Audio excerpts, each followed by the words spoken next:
दालबंदेन से रिपोर्ट कर रहे हैं हमारे सिटी रिपोर्टर अली अहमद कमाल। ज़िला चागी का हेडक्वार्टर दालबंदेन शहर इस वक्त शदीद गर्मी की लपेट में है, जहां पर औसत दर्जा हरारत 41 से 42 डिग्री सेंटीग्रेड तक रिकॉर्ड होती है। दिन के औकात में शदीद गर्मी से मामूलाती ज़िंदगी बुरी तरह से मुतासर होकर रह गई है। शदीद गर्मी के बायस दालबंदेन बाज़ार की रौनकें मांद पड़ गई हैं।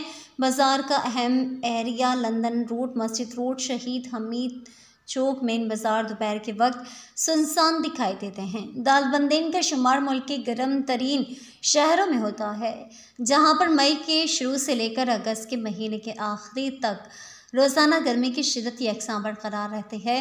अवामी और समाजी हलकों ने चीफ गेस्ट को बलूचिस्तान और अवामी नुमाइंदों से मुतालबा किया है कि बढ़ती हुई गर्मी के सबब दालबंदेन शहर को 24 घंटे रोज़ाना की बुनियाद पर बिजली फराहम की जाए, ताकि शहरी गर्मी की शिद्दत से बच सकें।